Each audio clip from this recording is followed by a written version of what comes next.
Ooh, we want to do some Milky Way composites. Um, Let me show you how. Real simple, actually. So what I have here is I have a picture I took at sunset of this abandoned home, um, and then I have a picture here I took of the Milky Way out in a field of these wind turbines.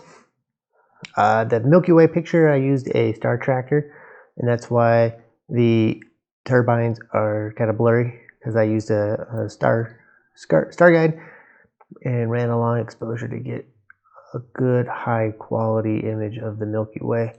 If you notice, the color tones are pretty similar.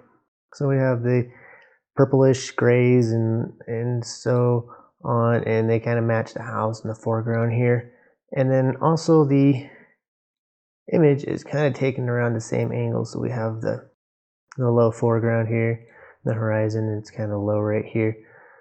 So these two will probably work pretty well together. So the first thing we have to do is get them on the same Photoshop document. So you can see I opened two different raw files in Photoshop. So I'm going to hit my V or my move tool, and then I'm going to hold shift down while I click and drag up to this document here. And if you do shift and hold, puts it right in the center. You can see they're just two different file sizes, but that's not a big deal. So what I'll do first is uncheck this layer so it's hidden, and then I'm going to duplicate the background layer, and you can do that by just hitting Control J. And this layer I'm going to work on here, and I want it to be on top. So I just click and drag it so the background here is on top. Real simple. So all I'm going to do is just I need to mask out the sky so that the Milky Way layer below it shows through. Photoshop, this is Photoshop 2021. You just go to select and select sky. Look at that. It's going to do a pretty darn good job selecting the whole sky. Just give that a second here. And it got most of it. You can see the little dancing ants. They kind of go around the whole sky. It didn't get all of this color here, but I'm going to show you some more secrets here. All you have to do is just mask it out. If you don't know how to use masks, definitely watch some other videos on that. But here's the little mask button. I'm going to go ahead and click it. And there we go. Now you're wondering, hey, what happened to the picture? When you select the sky, it masks out everything but the sky. So there's two ways around that. When you have the sky layer selected while the dancing ants, you can reverse your selection. So if you do the select inverse, now the sky is not selected, the foreground and the house is selected. And if you do a mask that way, now the sky is removed. Or if you end up keeping the sky selected and mask it out, you can click on your mask layer and hit the Control I, and that'll do the same thing. It'll inverse it.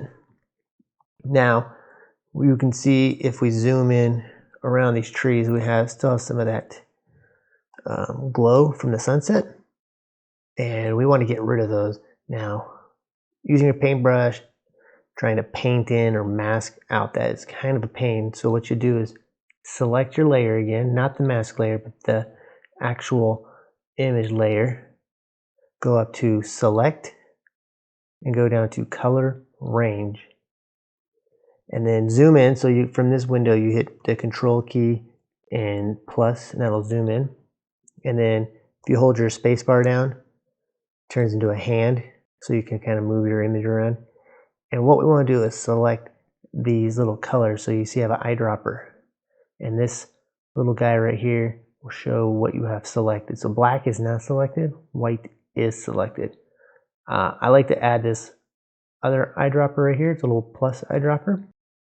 And then just kind of select these colors. And you can see now we have white.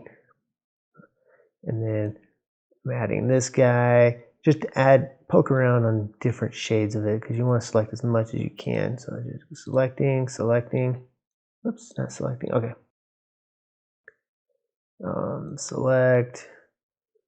Select, holding shift down or the space bar down to get my hand. Come over here, select some more. And then you just kind of mess around with your fuzziness. That's too much. But if we kind of keep it in that middle range, that looks pretty good. So then hit OK. Now we're going to get the dancing ants around that color range. So we zoom out, we can kind of see where it's at. Now, with the dancing ants selected, we go over to our mask, select the mask layer, get your paintbrush by pressing B for brush. Make sure black is your foreground color, because that's the color we want to mask out. And paint. I like to use a soft brush here, so you see my hardness is down to 11%, and then my flow is pretty low. So we just paint, and it's only going to mask out that color that you've selected in the color range. Everything else is left alone. So I'm just zooming in and out, kind of getting my area, making my brush a little bit bigger, holding spacebar down to make the hand so I can move around, and just clicking and dragging. Now you'll see here that some of the tree did end up getting chopped out, and that's not a problem at all. You know, we're not going for perfection, and nobody's going to say, hey, what happened to the top of that tree? And we'll probably end up just removing it completely. So we'll just kind of come on this side here and do the same thing. And that's it. Now you hit Control D for deselect. Did a pretty good job. Now the whole background's pretty much, or the whole sky is pretty much removed. Now if you turn on your Milky Way layer, boom, just like that, you now have the Milky Way composited into your image. You'll want to move the Milky Way layer around here, so I'm going to hit V for my move tool, which is this little guy right here, and kind of move it around. The core is the most important part, this part right here, so we want as much of that to show as possible. So what I'm going to do is hit Control T for the free transform tool to make it, to open it up. I'm going to make the Milky Way layer the same size, so I'm just kind of dragging it out to the full size. So we're kind of working with the similar size images. That looks pretty good. And then just lining up the Milky Way with where I want it to be. And I kind of want it to go out the back of the house here. So we'll do that and just hit the little check mark.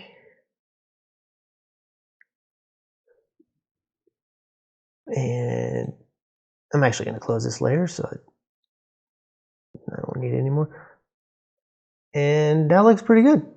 So the next steps we have here, yeah, right there, as you notice, the red here from the turbines, the wind turbines are still showing, and they're going to show here through the layer. So that's your next step. We still have a little bit of glow from the city, or from the clouds here. It looks like maybe some light pollution off in the distance, and that's not a big deal.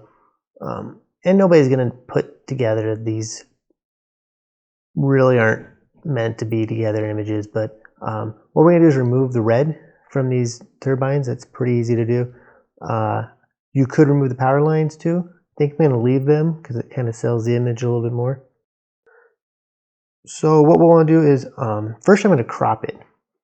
This is just going to go on Instagram, so I don't need this ratio here. So if you know you're going to crop it, crop before you start using your clone tool and everything, just because you don't want to clone a bunch of stuff you aren't going to use anyway. So let's hit the C for crop, and you can just change your ratio here. Mine's 1:1 for square for the Instagram, and then just kind of position your crop where you want it. So I kind of want this corner of the house here in the Milky Way on my rules of 3. So it's going on the right side of the image. And that tree that kind of got messed up, not even be part of the image right now. And that looks pretty good. I might come up a little bit more here, remove some of the foreground grass. And then over just a little bit. That looks good. Hit enter, save your crop.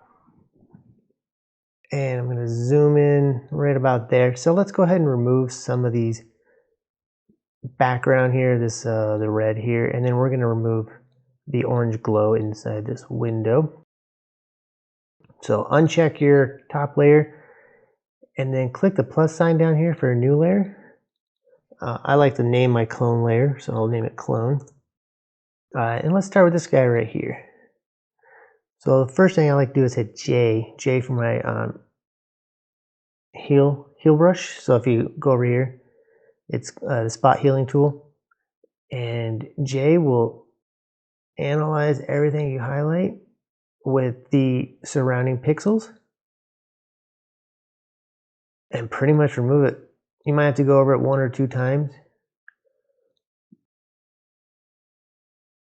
We're not going for perfection again here because this is just going on Instagram and guarantee nobody's going to notice.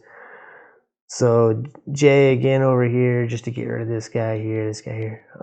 You could just, if you wanted to, highlight that whole thing and it's going to remove it completely.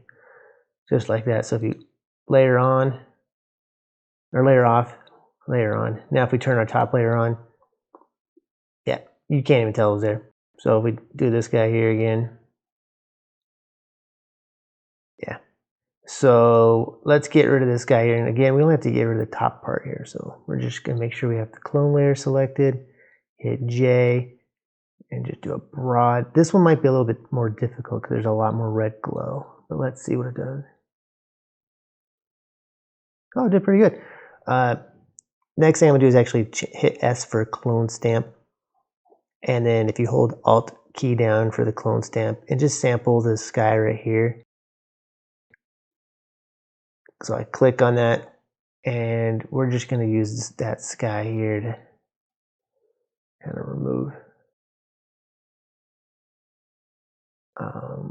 And that looks good here, but I'm trying not to go too far over and cover too much of the Milky Way.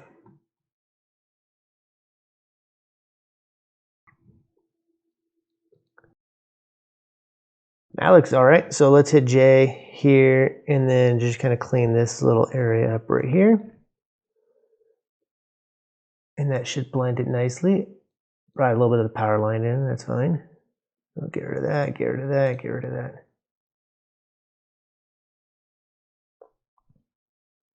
All right, and then let's go get rid of this right here, this little glow here. So again, I'm going to go to this layer, make sure I have the layer selected, hit select color range, so select color range. I'm going to have my plus eyedropper here, select this color, this color, this color. Oh, that's too much. So hit Control Z. Okay. And hit OK. And it should only have these windows. So back to your mask layer, hit your brush, B for brush. And I'm actually going to even lower the opacity down because we don't want to remove it completely. It's a window. So right in here looks good. And just keep painting over it until you get to a way that you like. So you can see it's slowly bringing back in the Milky Way image. Let's bring the opacity up a little bit more. There we go. That looks good. Okay.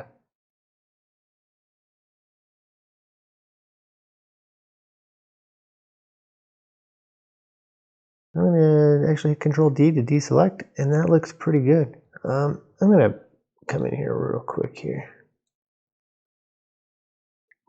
If you're unsure what you've masked out, you can turn off your sky layer, so your Milky Way layer here, and you can see it's removed. So that color that's still showing through is the sky on the Milky Way image. and that sizzle glow that just glows in there. And that really helps sell it. So now you have your sky in there.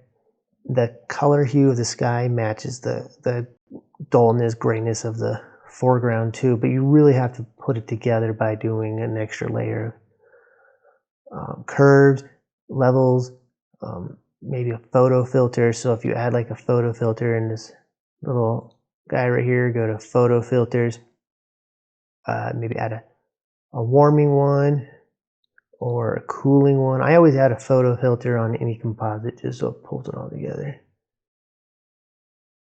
The warming ones probably are my favorite, just gets it like a nice hue. The next thing you want to do is, again, just blend it all together a little nicer so you can kind of come to your levels here and just mess around with your levels to bring them together. And you want the overall image, so you're just kind of messing with the levels here, just really trying to sell that you took these two images, or you took these two images at the same time and it's really truly one image and not a composite. I'm going to play around with these afterwards, but that's the basics of it to get yourself a composite and put the Milky Way into another image.